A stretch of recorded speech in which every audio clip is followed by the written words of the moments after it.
Tem momentos que Deus nos coloca nos seus braços. Porque a gente diz: Deus, eu abro mão do egoísmo, das minhas próprias vontades, dos meus próprios sonhos, dos meus próprios desejos, para viver o teu sonho, o teu plano, o teu desejo para nós. Às vezes a gente acha que Deus quer nos levar a algo, e a renúncia é isso. Fazer de tudo para chegar naquele lugar. Não. Às vezes a renúncia é isso, não ir pro lugar.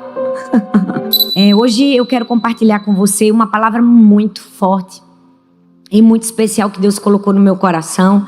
Nós, como Igreja do Amor, somos muitos campos espalhados no Brasil e agora nas nações da terra, e sempre ministramos a mesma ministração, né? Todos os pastores na nossa equipe, aí deve ter mais, nem sei quantos, de tantos que tem, mas todos nós ministramos uma palavra única, porque qualquer pessoa, em qualquer lugar, quando ela entra numa Igreja do Amor, ela sabe que ela está na Igreja do Amor, do começo até o fim. Mas ontem Deus falou comigo de forma tão forte. Ele disse: não, hoje você vai falar sobre aquilo que eu quero falar especificamente para Orlando.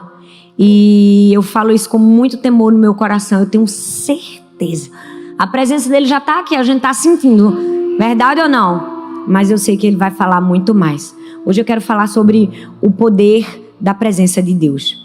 E eu gostaria de falar de um povo que com certeza você provavelmente já ouviu falar, o povo de Israel. Depois de serem libertos do cativeiro de 400 anos no Egito, não foram 40 dias, nem 40 anos, foram 400 anos de escravidão. Eles seguiram em direção à terra prometida, o sonho da vida deles. E no caminho, eles viram muitos milagres acontecendo. Eles tinham fome e o maná caía ali, do céu, a comida para eles comerem. Eles tinham sede e Deus fazia brotar água da rocha. De dia, Deus colocava uma coluna de nuvem para amenizar o calor, e à noite, uma coluna de fogo para guiar. Eles viveram muitos milagres e viram muitas maravilhas.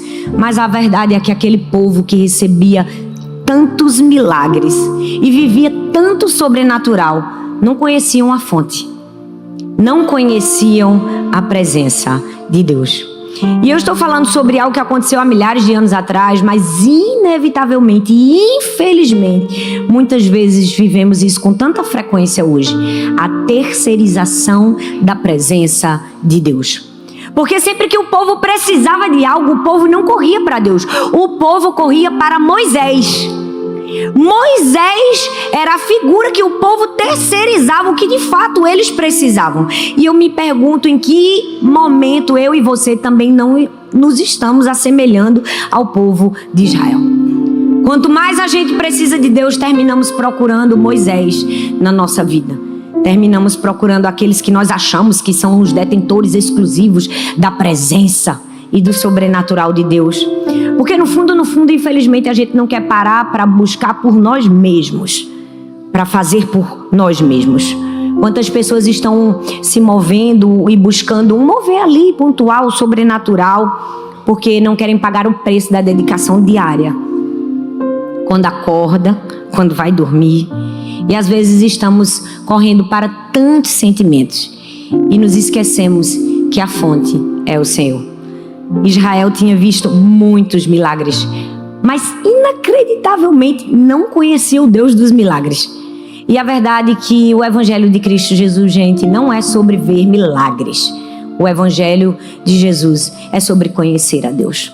Até porque se fosse só sobre ver milagres, aquele povo que viu Jesus fazendo toda sorte de milagres e que ficavam assombrados e maravilhados e dizendo: quem é esse? Aquele mesmo povo foi o povo que gritou: crucifica-o. Porque o Evangelho não é ver milagres, o Evangelho é conhecer a Deus. Quando a gente conhece a Deus, é que a gente consegue ir até o fim. E se nós estamos aqui hoje, é que a nossa busca principal não deve ser vivenciar milagres, ver milagres, clamar por milagres, é conhecer a Deus, é viver a presença de Deus. Porque testemunhar milagres não transforma o nosso interior, somente um relacionamento com Deus faz isso. Somente um relacionamento com o Senhor. Então eu quero que você pare e pense comigo. Moisés se ausentou durante 40 dias. E lá embaixo o que foi que o povo fez? Um bezerro de ouro. Por quê? Porque eles conheciam os milagres, mas não conheciam o Senhor. Eles direcionaram toda a adoração deles a algo que não podia fazer nada por eles. Nós precisamos olhar para nós e entender que a gente não pode fazer as coisas um objeto da nossa adoração, porque quando a gente faz isso, a gente despreza a presença do Senhor e despreza a paternidade do Senhor na nossa vida. Sabe, a questão aqui não é o livre acesso que a gente tem à presença, porque isso a gente sabe. Quando Jesus ali morreu na cruz do Calvário, a Bíblia diz que o céu foi rasgado de alto a baixo. Então a gente não precisa de nada nem ninguém para chegar-se a Deus. A gente tem total liberdade. Aqui eu não estou falando do acesso à presença de Deus. A gente tem acesso à presença de Deus. Jesus garantiu o acesso à presença de Deus. A gente tem acesso à presença de Deus aqui também, porque esse é um país cristão. A gente tem acesso à presença de Deus no Brasil. É um país laico, a gente pode adorar, a gente pode levantar as nossas mãos, a gente pode clamar, a gente pode chorar, a gente pode orar no meio da rua. A questão não é o acesso à presença de Deus. A questão é o que é que nós estamos fazendo com acesso à presença de Deus. O que é que a gente está fazendo com esse privilégio que a gente tem, que é buscar a presença de Deus? Eu amo a Bíblia quando diz em João capítulo 15, versículo 16: não me escolhestes a vós, mas eu vos escolhi a vós outros. Muitas pessoas falam desse texto e evocam esse texto para falar que a escolha de Deus, quando Ele nos escolhe, é a escolha por um propósito, é a escolha para uma missão. Deus me escolheu para fazer isso, Deus me escolheu para ser isso. E deixa eu te dizer, a maior escolha de Deus não é para você fazer. A maior escolha de Deus para você é para viver para sua presença. A maior escolha de Deus por mim, por você, é uma escolha de relacionamento. Quando a gente não entende isso, é porque o nosso espírito ainda está tomado de um espírito de orfandade. A gente acha que para receber o amor de Deus, a gente tem que fazer. A gente não tomou posição de filho. A gente ainda está na posição de escravo. A gente fica achando, eu tenho que fazer isso, eu tenho que fazer aquilo, eu tenho que agir desse jeito. Na verdade, a escolha de Deus, quando Deus diz, eu escolhi você, é Deus dizendo assim, eu escolhi você antes de qualquer outra coisa para um relacionamento. Eu escolhi você para você desfrutar da minha presença, para você desfrutar da minha paternidade. E é impossível falar de presença de Deus sem falar de paternidade, porque de fato Ele é o nosso Pai. E às vezes o fato de não compreendermos a paternidade de Deus nos assombra pensar e ter esse relacionamento com Deus. A primeira vez que a palavra órfão aparece na Bíblia em hebraico é no livro de Êxodo capítulo 22, versículo 22, e no original a palavra é yatom, significa um órfão, sem pai. É alguém que está de luto de um pai somente. Mas eu amo que no Novo Testamento a palavra no grego para órfão é orfanos. Dá uma ampliação, aumenta. Não é só uma pessoa sem pai. A tradução para orfanos é uma pessoa desprovida de um professor, de um guia, de um guardião. E eu amo que paralelo a isso o Tiago diz que a religião sem mácula e pura é o quê? Cuidar dos órfãos. Então, quando a gente fala de cuidar dos órfãos, no original não é fazer uma visitinha a um órfão. Não é ir num orfanato. É cuidar de alguém que não teve o cuidado de um pai, que não tem o cuidado paterno. Então você vai lá e vai prover aquela pessoa de amor e de tudo que ela precisa.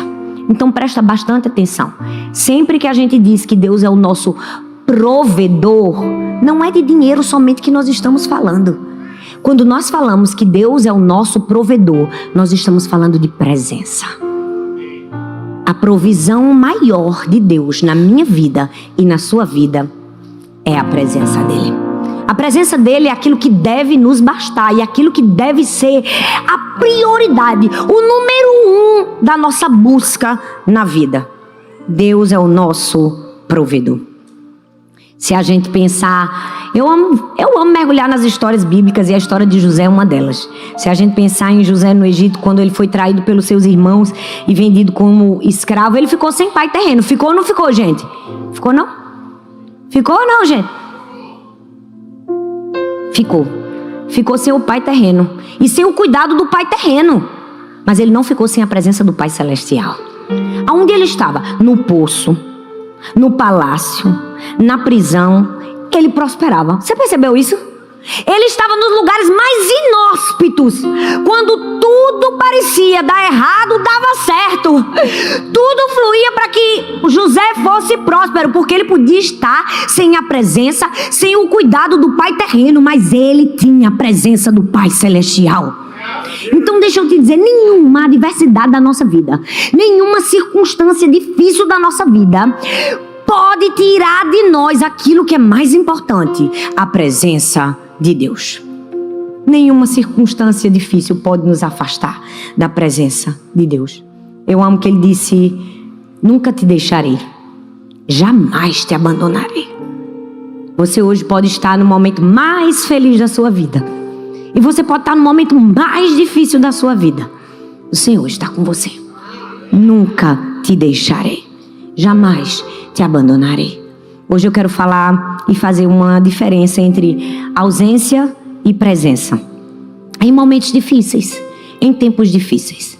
Posso imaginar que todo mundo tem algum momento difícil talvez passando. Às vezes é na família, às vezes é no trabalho, às vezes é pessoal, às vezes é de alma, às vezes é de saúde. Mas hoje nós vamos aprender na história de Josué com Moisés. Qual a diferença da ausência quando você não tem e da presença quando você tem? Em momentos de mudança, escassez e guerra. Vamos falar? Mudança, escassez e guerra. Eu vou pedir para vocês repetirem novamente. Não tem nenhum poder. É só para você gravar. Para a mensagem ficar no seu coração e durante a semana você saber o que você vai fazer com ela. Fala comigo. Mudança, escassez e guerra. Não sei se você está no período de mudança, nem de escassez, nem de guerra. Ou se você está nos três. Mas Deus vai falar com você. A gente encontra a presença de Deus em tempos de crise. E durante um tempo de mudanças, a ausência pode causar desespero, mas a presença de Deus sempre traz segurança. Essa é a primeira verdade que nós vamos aprender hoje. Num tempo de mudanças, a ausência pode trazer desespero, mas a presença de Deus traz segurança. Josué capítulo 1, do verso 5 ao 11, eu vou ler vários textos. Eu queria que você prestasse atenção. Você pode acompanhar na sua Bíblia se você quiser. Você deve anotar num papel, em algum lugar aí, num caderno, porque de fato eu quero que você rumine essa palavra durante a semana, amém? Josué 1, do 5 ao 11 diz assim: você nunca será derrotado, eu estarei com você, como eu estive com Moisés, nunca o abandonarei. São palavras de Deus para Josué. Seja forte e corajoso, porque você vai comandar esse povo quando eles tomarem posse da terra que eu prometi aos antepassados deles. Seja muito forte e corajoso. Tome cuidado e viva de acordo com toda a lei que o meu servo Moisés lhe deu. Não se desvie dela em nada e você terá sucesso em qualquer lugar onde for. Fale sempre do que está escrito no livro da lei. Estude esse livro dia e noite, e se esforce para viver de acordo com tudo que nele está escrito. Se fizer isso, tudo lhe correrá bem, e você terá sucesso. Lembre da minha ordem, Jesus diz para Josué, para mim e para você. Lembre-se, seja forte e corajoso. Não fique desanimado, não tenha medo, porque eu, o Senhor, o seu Deus, estarei com você em qualquer lugar por onde você for.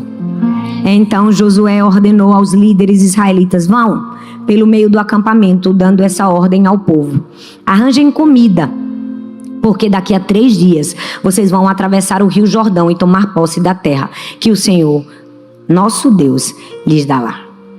O livro de Josué é um livro de força. O livro de Josué é um livro que a gente lê quando a gente está precisando continuar. O livro de Josué é aquele livro que a gente lê quando a gente está quase perdendo o controle da situação. É um livro transformador, é um livro para quem tem coragem. É um livro para quem quer continuar. Mas eu amo expor as escrituras e mostrar o contexto histórico, porque eu realmente acredito que a Bíblia ela só se revela pra gente quando a gente entende a atmosfera, quando a gente entende o clima, quando a gente entende o que realmente estava acontecendo quando a história aconteceu. Eu não sei se você percebeu, mas o texto que a gente leu, tudo está se movendo. Tudo está em mudança, exceto Deus. Tudo está mudando aqui. Tudo está transicionando. Tudo está sendo transformado, exceto o Senhor. Os filhos de Israel estão em transição? Estão. Não apenas fisicamente, eles estão mudando de lugar fisicamente. Mas eles estão deixando uma história de nômades para trás. E agora eles vão tomar posse de uma terra que era a promessa deles. Eles estão bem na frente de começar tudo novamente. Eles estão na frente de um recomeço. E eu preciso te dizer, recomeçar, viver algo novo, é muito bom. Mas é também assustador. É também desafiador. É também difícil em muitos momentos da nossa vida. Aquele povo vai deixar de ser nômade e vai ser proprietário agora. E a terra que eles iriam possuir era uma terra deles.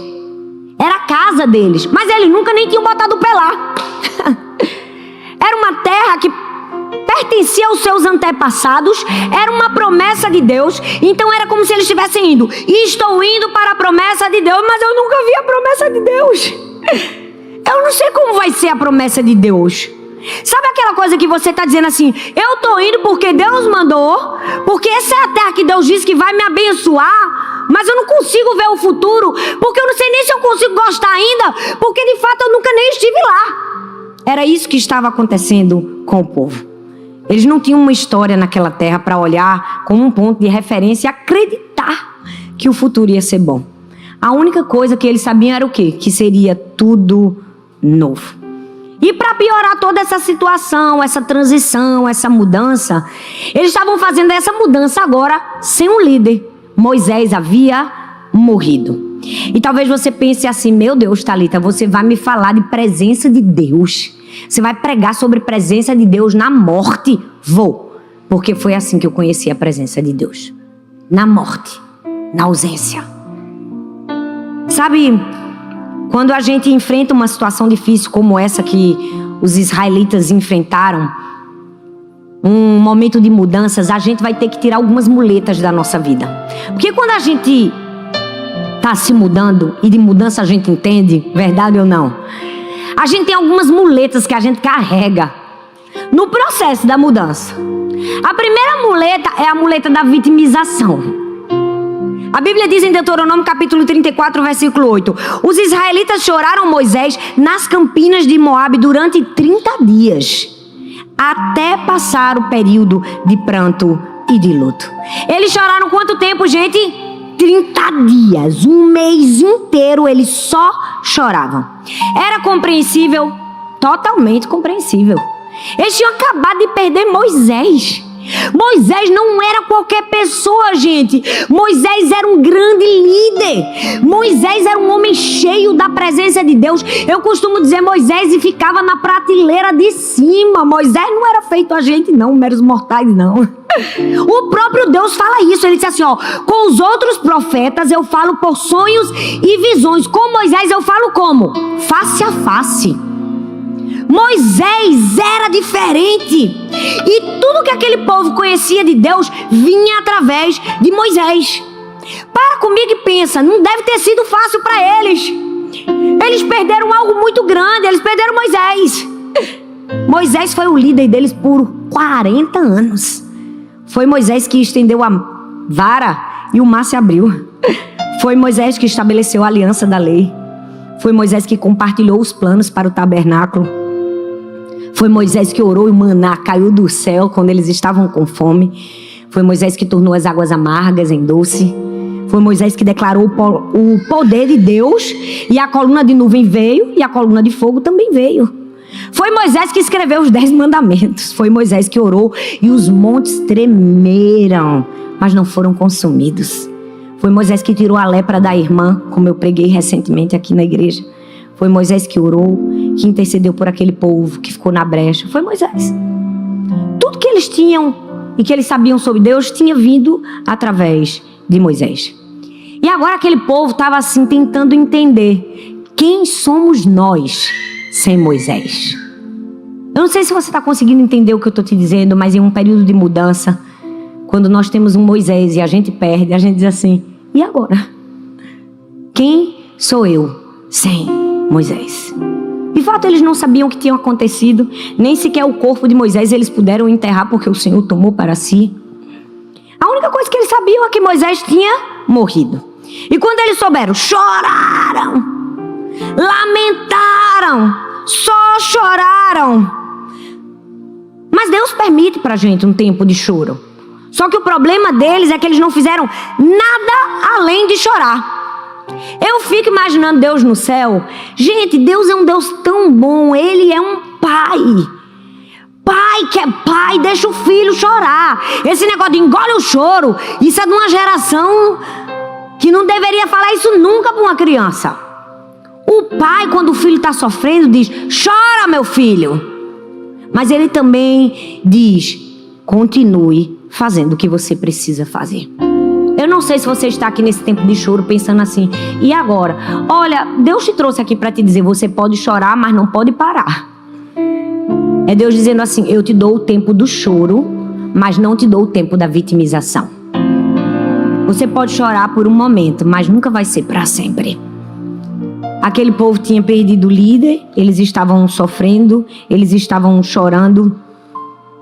E eu não sei se você percebe, mas quando nós estamos passando por situações como mudanças que eles estavam passando, Deus usa essas situações para nos forjar, para nos levar mais próximos da presença de Deus, para nos fazer entender que se a gente não tem Deus, a gente não tem nada, para nos fazer entender que a nossa dependência tem que estar exclusivamente no Senhor. Quantas vezes eu me ajoelho e digo, Senhor, o meu lugar é de dependência e de obediência. Dependência e obediência. Porque se a gente não depender nem obedecer, o que será de nós? Morre no deserto, não entra na terra prometida. E é por isso que Deus olha para Josué e diz, seja forte, Josué, seja corajoso. Nós precisamos entender que toda força e toda coragem que a gente precisa está em Deus. Não no Moisés que se foi, não naquilo que a gente perdeu, mas naquilo que está diante de nós. A gente vai precisar se livrar da muleta da vitimização. Mas não é só da muleta da vitimização, a gente vai precisar se livrar da muleta do medo. Porque quando a gente está num momento de mudanças, além da tristeza, vem também o quê? O medo. Eu fico imaginando, Moisés deve ter morrido de medo. Quando tudo se desestabiliza na nossa vida, quando o futuro é incerto, quando aquilo que você tinha, você não tem mais, é aí que você descobre Deus. É aí que você tem um encontro com Deus. É quando você fica sem o seu Moisés que você se depara com o Senhor. Se tudo que você tem hoje é Deus, que coisa boa, porque você viverá uma experiência sobrenatural com Ele. Se hoje você está dizendo assim, eu me sinto em total ausência, eu perdi muito, eu perdi coisas, eu perdi pessoas, eu tive perdas emocionais.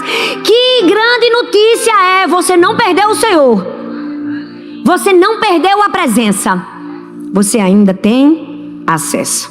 E é por isso que eu acho que Deus, já sabendo que Josué ia ter medo, ele disse assim, deixa eu aliviar um pouco a tensão de Josué. Ele disse assim, ó, Josué capítulo 1 do verso 5 ao 6, você nunca será derrotado. Ufa, vou te dar uma garantia, eu estarei com você como eu estive com Moisés, eu nunca te abandonarei. Veja, tudo está mudando. A única coisa que permanece estática é a presença de Deus. O território está mudando, a região está mudando, como eles se enxergam está mudando, as suas exigências estão mudando, sua liderança também está mudando. Está tudo desestabilizado, em desordem. A única coisa sólida no meio disso tudo é quando Deus diz assim, como eu estive com Moisés, eu estarei com você. Gente, todo o resto pode mudar na nossa vida. Deus ainda está com a gente. Quando as coisas estão mudando, Ele diz: eu estou aqui. Se você está em um novo emprego, Deus diz: eu estou com você. Se você está em um novo relacionamento, Deus diz: eu estou com você. Se você está falido, Deus diz: eu estou com você.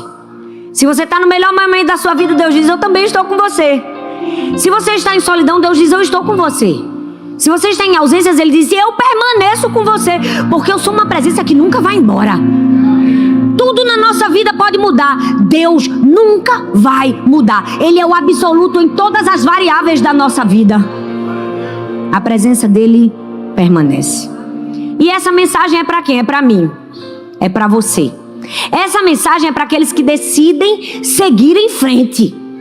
Essa é a mensagem para aqueles que estão assustados. Essa é a mensagem para aqueles que estão chorando, com medo. Mas Deus precisa dizer: seja forte e corajoso. Eu estou com você. Eu amo quando Paulo fala para Timóteo uma das frases que são icônicas na Bíblia e que deveria ser uma marca no nosso coração. Em 2 Timóteo capítulo 1, versículo 7, ele diz assim: porque Deus não nos deu um espírito de covardia, mas de poder, de amor e de moderação. Sabe o que é isso? É Deus dizendo que Ele nos faz funcionar não a partir do medo, não a partir da incerteza. Deus nos faz funcionar não a partir das inseguranças, mas a partir de uma força que só Ele pode nos dar.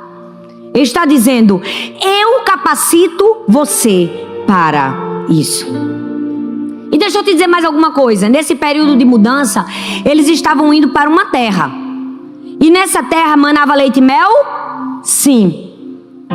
Era uma terra próspera? Sim. Rica? Sim. Mas tinha o que também? Gigantes. Qualquer semelhança não é mera coincidência.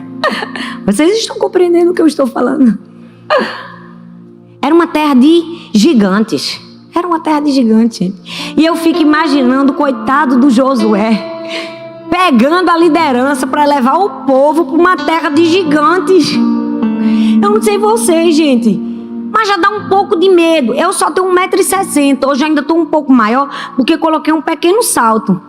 Mas ficar junto do príncipe já me assusta, porque ele é alto. Agora você imagina você diante de um gigante. Assusta mais ainda. E por que Deus promete uma terra de gigantes pra gente? A gente podia dizer: poxa, Deus promete uma terra de um povo pelo menos mediano pra gente ter que enfrentar. Sabe por quê, gente? Deus promete uma terra de gigantes porque a promessa que Ele nos dá não vai ser possível possuir sem a presença de Deus. Se fosse de mediano, a gente achava que a gente conseguia na nossa força, no braço da carne. Aí Deus diz assim: o que eu vou te dar é uma terra de gigantes, porque essa promessa você só consegue realizar comigo do seu lado. Deus está nos levando a um lugar de dependência. Nós estamos aprendendo a depender da presença de Deus. Todo dia, um pouco mais. Às vezes a gente acorda e a gente diz: Senhor, se não for a tua presença. A gente vai dormir e diz: Senhor, se não for a tua presença. E se a gente estiver nesse lugar de dependência, por mais difícil e incerto que seja, tem alívio. Deixa eu te dizer, eu amo um exemplo de quando Jesus teve a morte do seu amigo Lázaro. Eu não sei se você já percebeu esse texto, mas como Deus falou comigo. João capítulo 11, do versículo 38 ao 44, diz assim: Jesus, outra vez, profundamente comovido, foi até o sepulcro. Percebe? Jesus foi até o sepulcro como, gente? Profundamente comovido. Jesus estava abatido, em sofrimento, em dor, mas ele se levantou. E ele foi para onde? Ele foi para o sepulcro. Ele foi para o lugar de morte. Ele foi para o lugar de dor. Foi para o lugar do medo. E quando ele chegou lá, ele disse assim: tire a pedra. Porque por mais que ele estivesse sofrendo, é como se ele estivesse dizendo: eu estou chorando, mas eu estou indo em direção ao milagre. Deus te trouxe aqui essa manhã. Deus te colocou agora para assistir esse vídeo para te dizer: mesmo que você esteja chorando, continue andando em direção do milagre. Não deixe de caminhar, não deixe de andar, não desista. Se você for bater palma para o Senhor, faça com força, porque os apáticos eles abominam. Jesus estava profundamente comovido, mas ele não desistiu, ele não parou. Ele foi chorando, mas ele disse: eu estou indo em direção ao meu milagre. Às vezes a gente está indo em direção ao nosso milagre chorando, sentindo, abatido, cansado, frustrado, traído. A gente não pode desistir de ir ao sepulcro, porque o lugar de morte é também um lugar de vida. Para a gente que é cristão, o lugar de morte também é um lugar de ressurreição. É também um lugar de milagres. Durante um tempo de mudanças, Deus é a presença que a gente precisa para resistir. Segunda lição que nós aprendemos no texto: durante um tempo de escassez, de falta, de ausência. Essa ausência pode causar na nossa vida inferioridade, mas a presença de Deus nos lembra nossa identidade. Josué capítulo 1, versículos 6 e 7 diz assim: seja forte e corajoso, porque você vai comandar esse povo quando eles tomarem posse da terra que eu prometi aos antepassados deles. Presta atenção, gente, o povo estava vivendo a maior escassez que eles podiam viver, a escassez de uma liderança. Fazer algo sem direção é a pior coisa do mundo.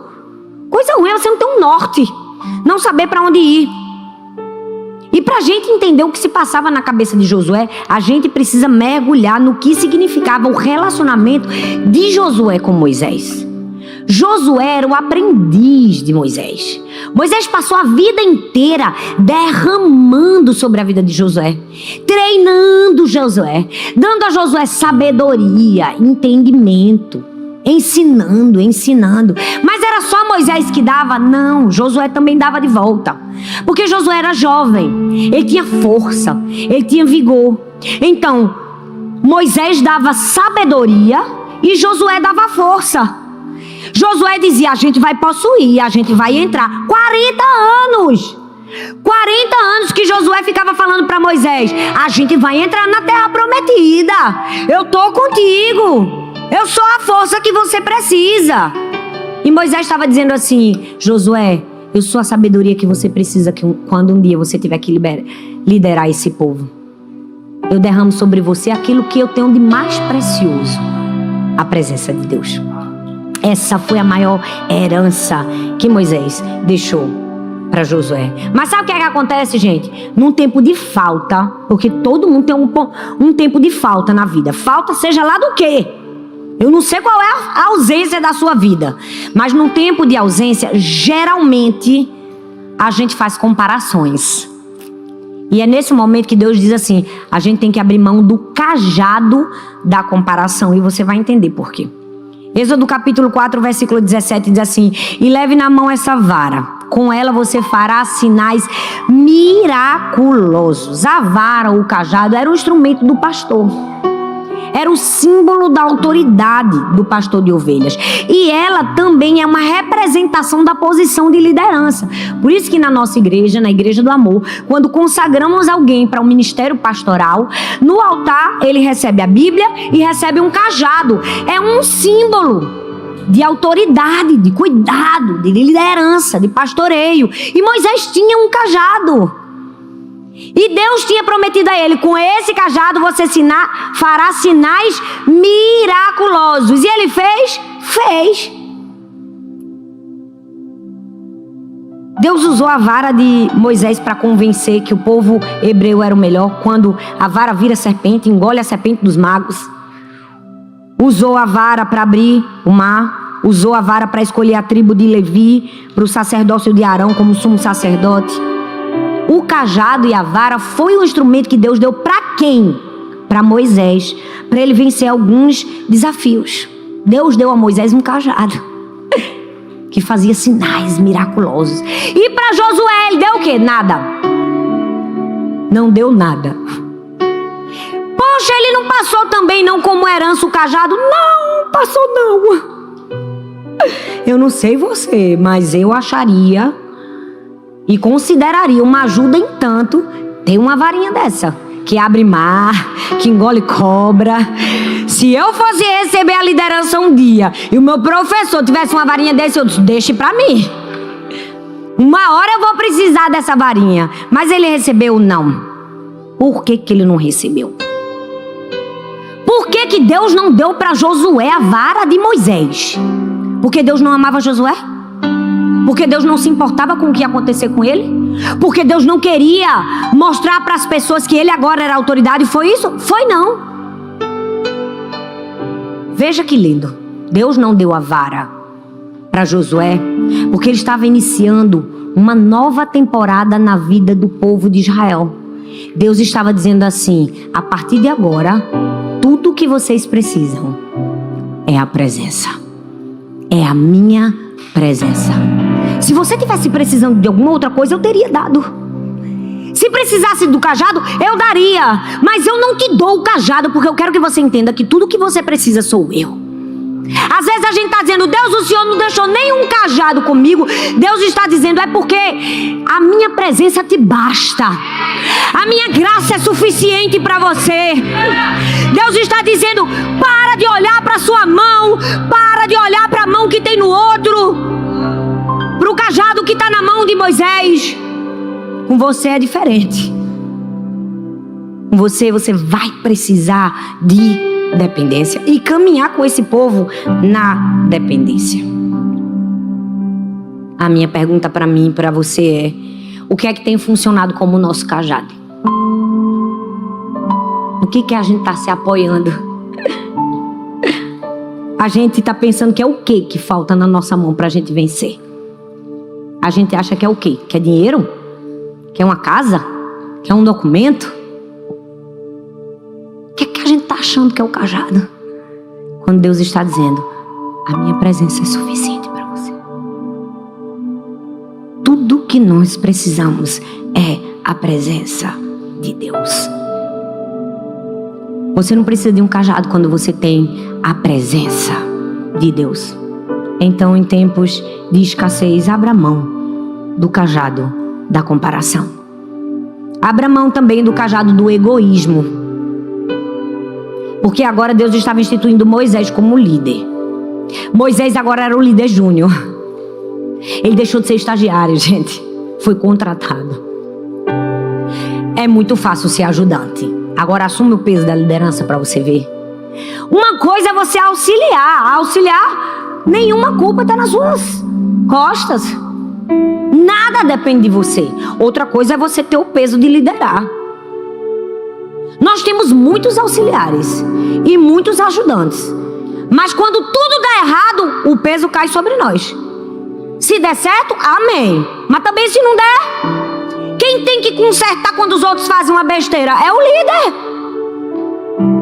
Quem tem que ajustar as coisas é o líder. Eu fico imaginando Josué. Josué conhecia o povo. Aquele povo era processado.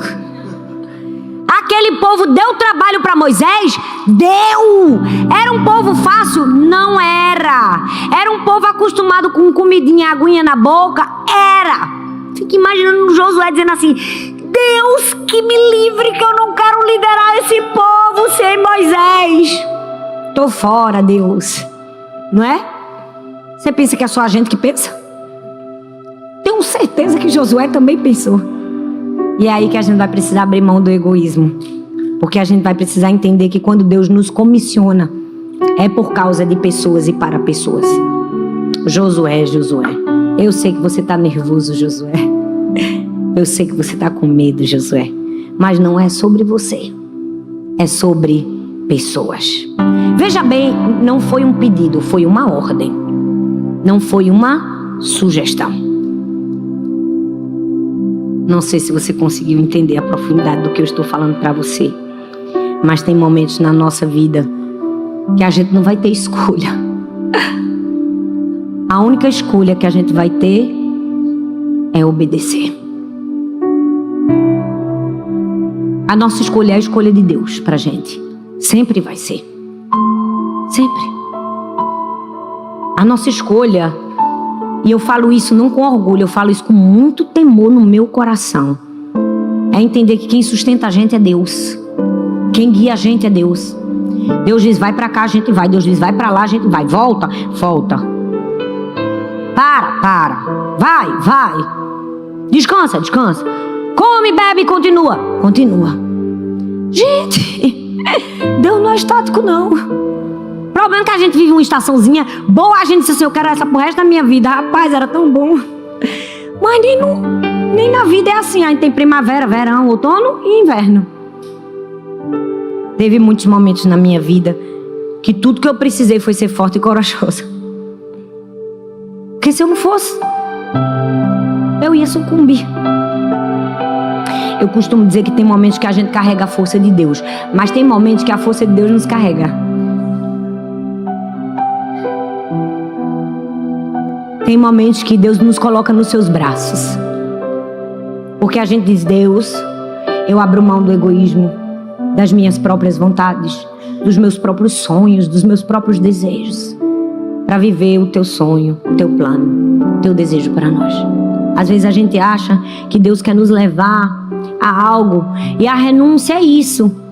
Fazer de tudo para chegar naquele lugar. Não. Às vezes a renúncia é isso, não ir para o lugar. Eu sei que não é o melhor que a gente quer ouvir, mas às vezes é o que Deus precisa falar. A gente precisa abrir mão também do cajado da motivação errada. Preste atenção, o texto fala de terra prometida, fala ou não fala? Tudo envolvia a terra prometida. Esse aperreio todo era a terra prometida. Eles queriam entrar na terra prometida. 400 anos em escravidão. No meio do deserto, 40 anos. O que eles queriam? A terra prometida, a terra prometida. Tudo girava em torno da terra prometida. A terra prometida era promessa? Era.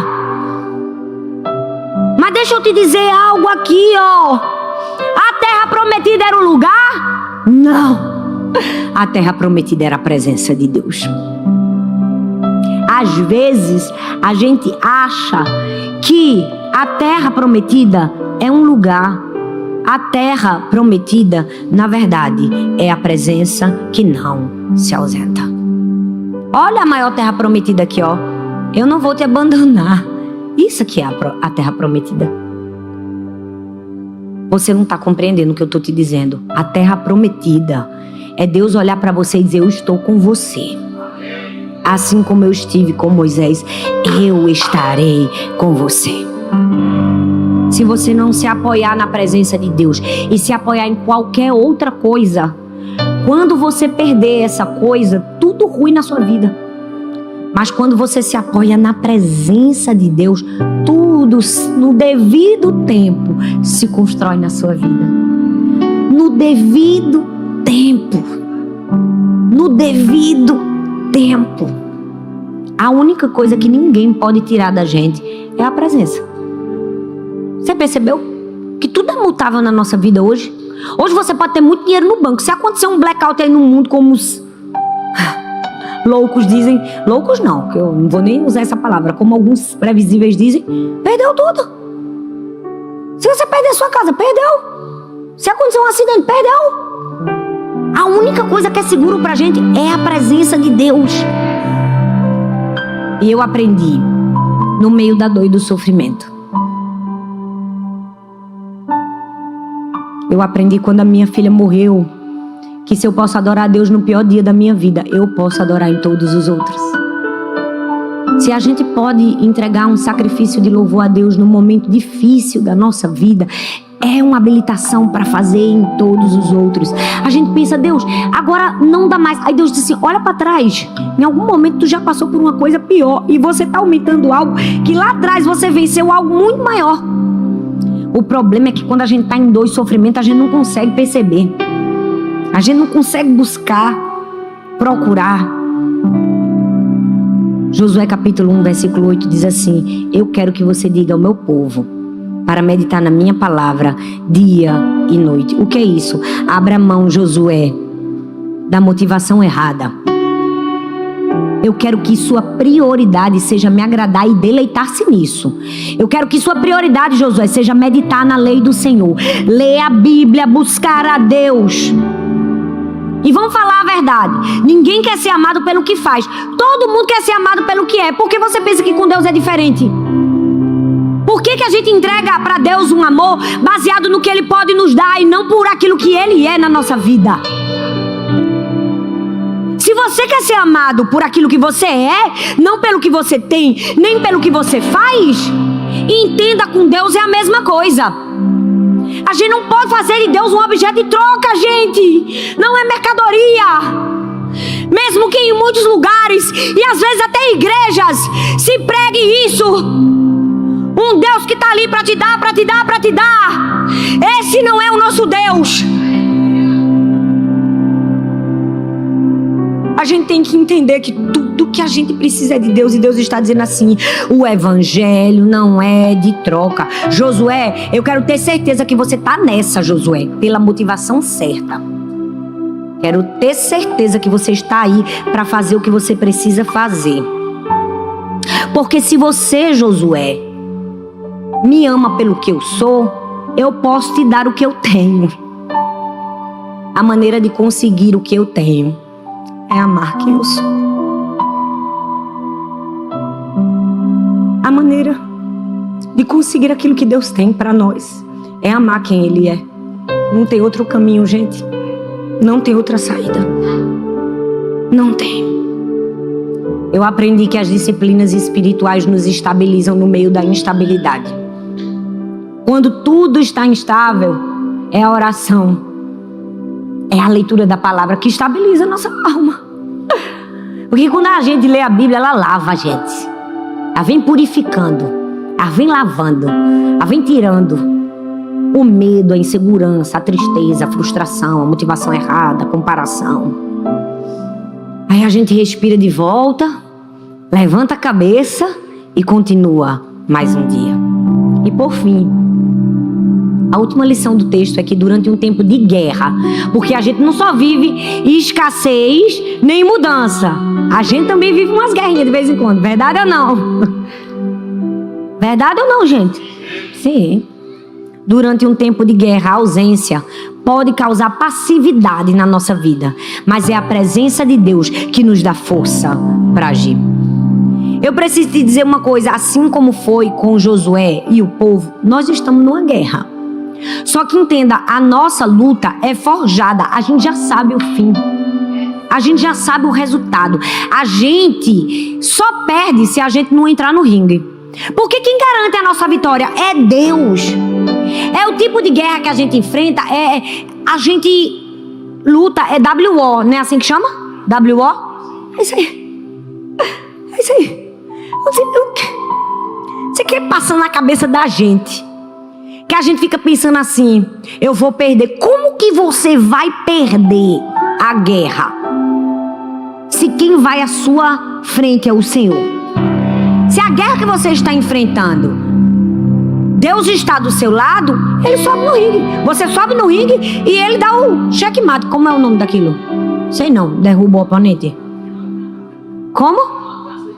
E bom. Cadê o meu amigo? Nocaute. É isso aí. Durante um tempo de guerra, a gente só precisa comparecer. Josué subiu no monte onde Moisés se encontrava da presença de Deus. E aí ele nos ensinou o que é que a gente precisa no tempo de guerra. Ele nos ensinou o monte do posicionamento. A gente vai precisar subir no monte do posicionamento no momento da guerra. Josué capítulo 1, versículo 10. Então Josué ordenou aos líderes israelitas. Gente, que maravilha!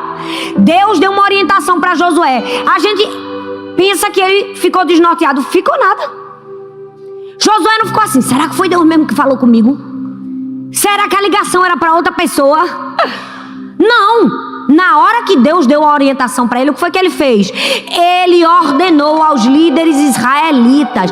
Meu querido, quando você estiver numa guerra, você vai ter que se posicionar. Não fica achando, Deus luta minha batalha. Luta se você entrar no ringue. Luta se você se posicionar. Luta se você obedecer. Luta se você fizer o que Deus está mandando você fazer. Ah, Thalita, mas eu não aguento mais. Parece que eu estou vivendo uma guerra. Parece não, meu filho. Você está vivendo uma guerra, outra, todos nós aqui. Se a gente não tiver um probleminha, Satanás está satisfeito demais com a gente. Se a gente não tiver uma guerra, é até perigoso da gente estar no caminho errado. Verdade ou não? O que é que você precisa no meio de uma guerra? Da presença e de posicionamento. Aí Josué recebe a liderança e já vai mandando nos líderes. Já vai mandando em todo mundo. Eu gosto de gente assim. Não sei se é porque eu sou mandona. Eu sou líder nata. Onde eu chego eu já fico, puxa essa cadeira, pá. Se você é assim, você me entende. Josué já tinha mostrado para que veio desde a época que ele era estagiário, gente. Porque quando ele era estagiário, que subiram os 12 espias, o que foi que aconteceu? 10 disseram, não dá, Josué, nada. Oxe, é nossa. A gente vai possuir essa terra. Não fica achando que é por acaso, não. Tem que ter coragem, meu filho. Tem que ter posicionamento. E Josué já tinha, desde que era aprendiz. Aí agora ele começa a mandar. O texto diz em Números 14, versículo 6 a 7, diz assim, vocês vão me aguentar pregar até o fim, por favor. Só tenho mais 10 minutos. Quem me dá 10 minutos aqui? Quem me dá mais 5? Tô brincando, só 10 é suficiente. E Josué, filho de Num, e Caleb, filho de Jefoné, 2 dos líderes que haviam espionado a terra, rasgaram suas roupas em sinal de tristeza e disseram ao povo, a terra que fomos espionar é muito boa. Se o Senhor Deus nos ajudar, Ele fará com que entremos nela. Muitas pessoas estão negativos e passivos, sem conseguir entrar na terra prometida, porque estão distraídos. A gente lê a Bíblia e fala mal do povo de Israel, né? Que fala assim, esse povo, misericórdia. O Moisés do lado, aprendendo dia a dia, e faz um bezerro de ouro. Cuidado. Muitas vezes nós fazemos o mesmo, só trocamos os altares. Estamos aí, os nossos bezerros. Das dependências do mundo. Das distrações do mundo. Das redes sociais. Do trabalho, do excessivo. Do WhatsApp que nunca para. A gente vai precisar ter posicionamento. Deus mandou o maná para o povo, mas mandou dentro da boca do povo? Não, estava do lado de fora da tenda. Todo dia eles tinham que se esticar um pouquinho para pegar. E com a gente também não é diferente não. Deus manda o maná para a gente, mas Ele diz, estica a mão. Quero ver até onde você é capaz de pegar. Você precisa subir o monte do posicionamento. Ai, gente. É difícil às vezes, não é? Porque às vezes as coisas não estão muito fáceis para a gente subir. Deixa eu te dizer, quando estiver difícil e parar de ficar aparentemente fácil como era antes, não significa que faltou a provisão de Deus, só significa que Ele mudou a metodologia.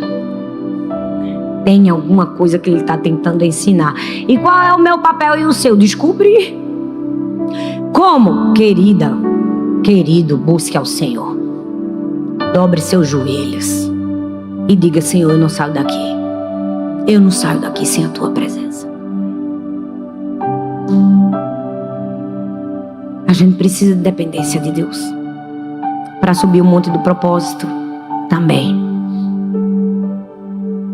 Para subir o monte do propósito. Moisés morreu, mas Josué estava ali, vivo. E Deus estava dizendo assim, Moisés morreu, mas o meu propósito não morreu. Não era sobre uma personalidade, não era sobre uma pessoa, era sobre um propósito. Gente, Deus usa qualquer pessoa, Deus usa gente, usa mula, usa peixe. Lê a Bíblia. Tudo diz respeito às pessoas, não. Apesar de hoje em dia as pessoas fazerem um culto à personalidade. Tem gente que da hora que acorda, da hora que vai dormir, com palavras, atitudes e às vezes até uma coisa velada e subliminar, tenta o tempo todo levantar-se e louvar-se a si mesmo. Olhe para mim, olhe como eu sou, olhe eu. Não está falando nesse tom que eu estou falando aqui. Mas é isso que quer passar. E Deus só usa. Tudo que a gente precisa é a presença. No meio da guerra, se você quiser sobreviver, você vai ter que mergulhar no propósito de Deus para a sua vida. Eu quero terminar com uma história que eu amo. Tem uma curiosidade sobre mim que talvez você não conheça. Quando eu era criança, bem pequenininha, eu tocava violino. Toda a vida eu fui bem magrinha, eu era bem magrinha. Bem seca. Não sei se eu devo dizer. Mas no colégio meu apelido era filé de borboleta. Eu era bem pequenininha, tocava meu violino. E eu amo a história de Paganini, um dos maiores violinistas da história.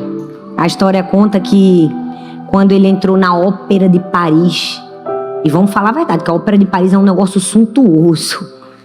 Só a aristocracia entrava.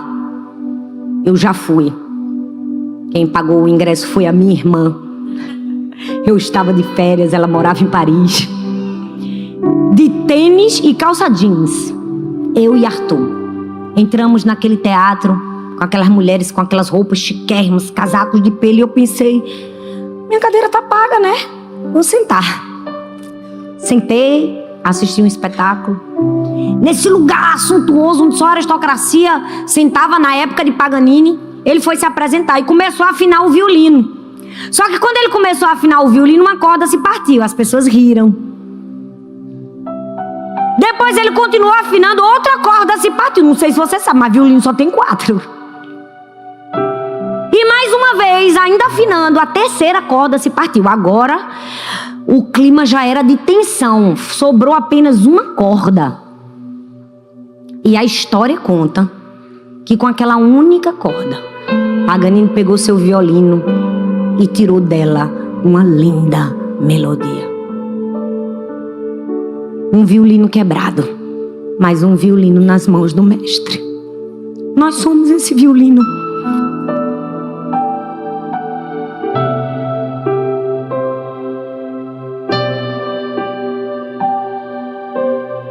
Às vezes somos um violino quebrado, mas se nós estivermos na mão do mestre, se tivermos a presença, pode sair uma linda melodia.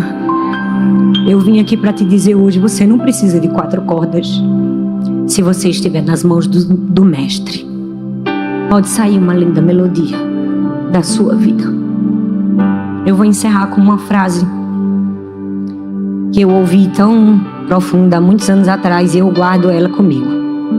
Diz assim: na vida não vai faltar quem te ajude nem quem te atrapalhe.